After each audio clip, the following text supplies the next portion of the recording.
Okay. All right. It's the Sasquatch Wizard Adirondacks. And Matt, you're probably going to have to talk a little bit loud like this because I don't have an external mic, and we want the sound to be able to pick up. But either way, this is Sasquatch Wizard Adirondacks here with Matt Dow. He's going to tell you a little bit of a story of back when he was a little bit younger. They came across a Bigfoot track in New York State, not too far away from the A-Bear incident. So, yeah, this is my first interview with anybody, and it looks like the camera's about ready to blow over. We'll try to talk loud so y'all can hear it. But anyway, this is Matt Dow. How you doing, Matt? And I appreciate you doing this. Good. And I'll see if I can have a seat here.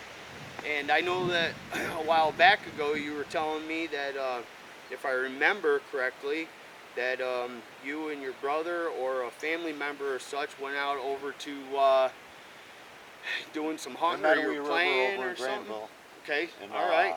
Yeah, it was like, I'm pretty sure it was like around 1986. We were just gung ho to go fishing.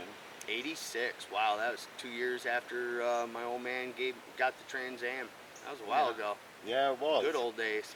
We're that's why we, because I was just telling my wife that if we were thinking, you know, we would have like maybe pursued this thing a little bit, because he had to have been where it took place. There was it's like them shrub grass comes out towards the river, and you have to go around that. Good cover. Yeah, and that's what the way the trail comes down off the road. Okay. He must have been looking over the top of that and seeing us. Okay. Because the trail goes around that.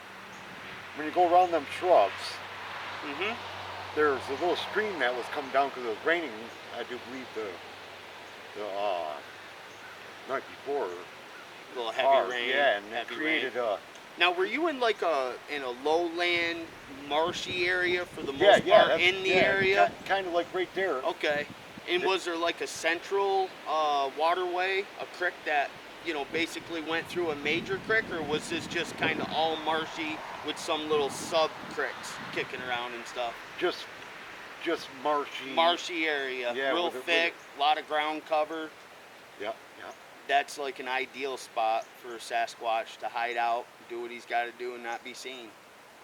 Well, anyways, we when we come around that bend to hit the trail to where we were going to go fishing. Yep. And we had to jump across that little creek area. There was a mud spot there, and when we looked down, there was one track, and it was like, I'll tell you, this big. Jeez.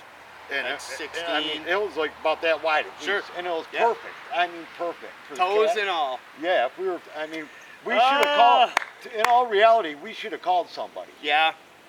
To be honest with you, because after we did that, we went up the side of the hill, and what was weird is we never seen, and we weren't looking either for more tracks or anything. Yeah. But when we got up to the top of that hill to get to where we were going, it was weird. It was like a weird feeling came over me and my brother. Really happens all the time. And it was like the wildlife was going off, and it was just real weird, eerie feeling. So we just took off. We went back to town, and my brother told. Now this Ray or Doug? Yeah, Ray. Ray. Okay. Ray. Yep. And he can verify this same story. Now, what were you guys, you know, basically, about how old were you? Let's see, 86? I was like 16. 16. And were you guys hunting, or you guys were just out there being fishing. Boys, fishing? Okay, yeah, fishing. Yeah, all right. We were fishing because I was a trout maniac back then. And so, how far did you have to go before you got to where you were fishing, and what were you fishing? We were fishing for rainbows. Fishing for rainbow trout. And do you remember the, like, was it a pond or a river, creek, that, you know, your destination? Oh, we were following the Meadowee itself. Okay. The Meadowee River. We were following That's it right there, the Meadowee River. Yeah. In Gansford. And it's, over in Granville. In Granville. Okay, yep, Granville. And he's been seen over there quite a bit. Yeah, that's, you know, not that far away from the A-Bear incident. I mean, really, as a crow flies, you know, to Whitehall. Right. I mean, these things have a radius of 150 miles they wander around in, go wherever they want, they're free. I've been back to that spot numerous times. I still go back to this day, actually, and go out there. A lot But I of don't deer. go to the right. I go to the left. Okay. Because there's bass and pike and stuff to the left. And Okay. to the right, because it's the river and it comes out of the Lake Champlain Okay. tributary. Okay. So the fish can't, the bass and pike and all them can't get past that Person Bearable Pass. Okay. So up back then, that's why we always fished to the right for rainbows. But anyways, I haven't seen nothing over there since. Nothing over there Like that. since. Well, I mean, sometimes you have rogue males that'll separate off from a family because they've gotten up to 16, 17, 20 years old, and they're looking for females. Their hormones are going nuts. They're in the alpha male won't let them touch. They could have been cruising through, or there could still be a family of Sasquatch over there.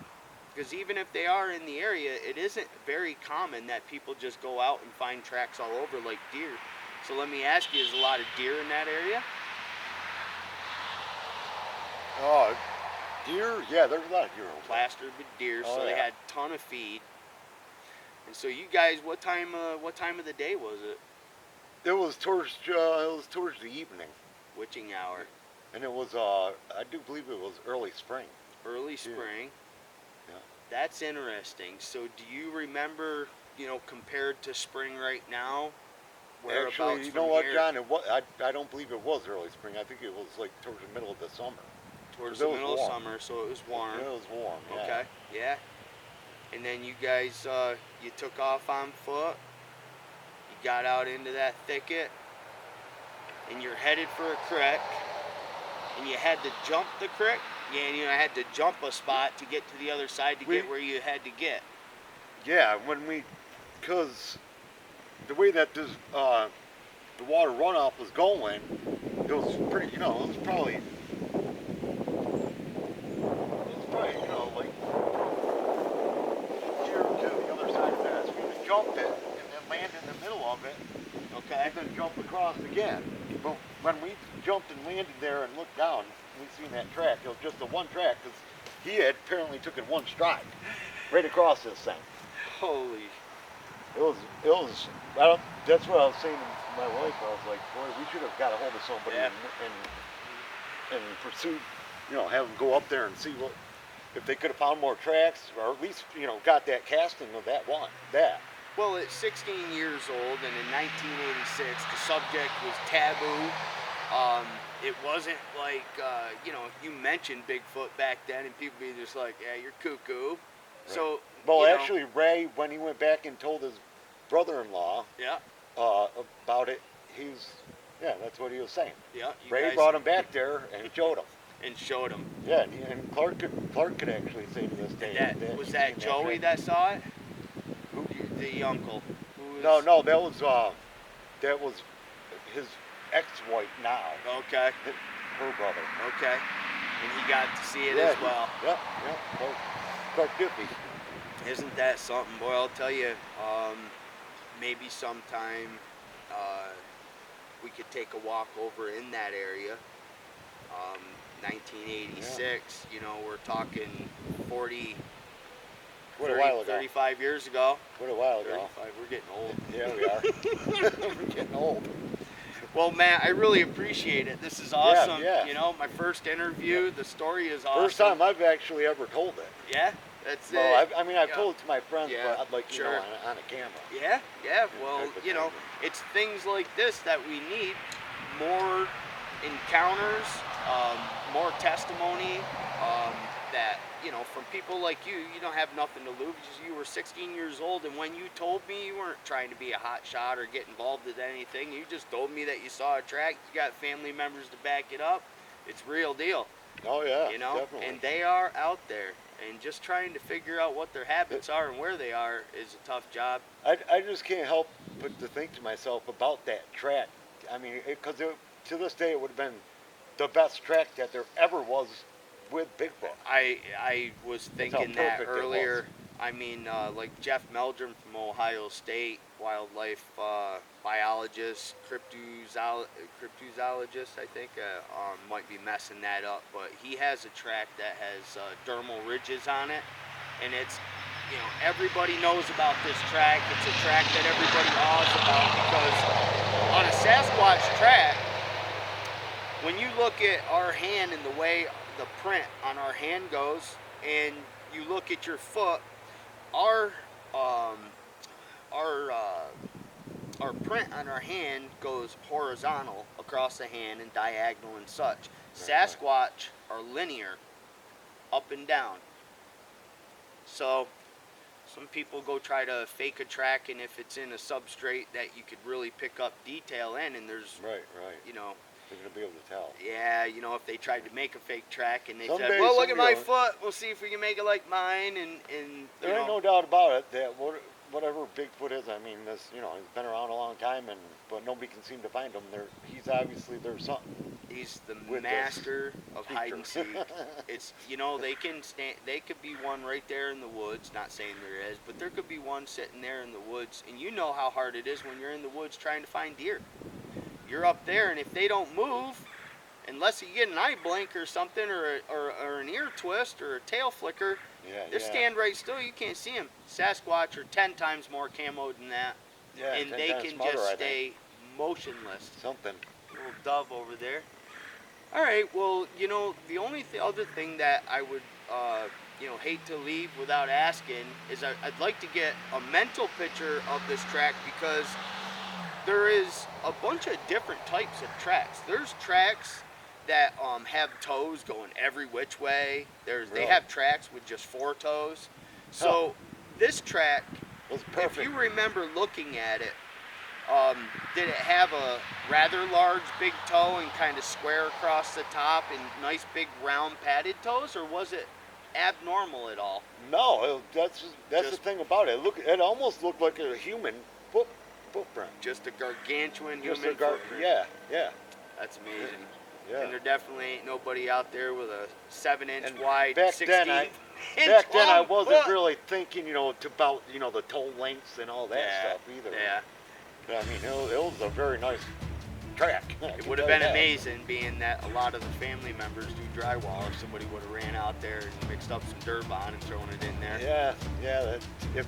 I would do it. You'd be in the history now. books with Now, that track. if that happened, I would have been back there and or called you. Yeah.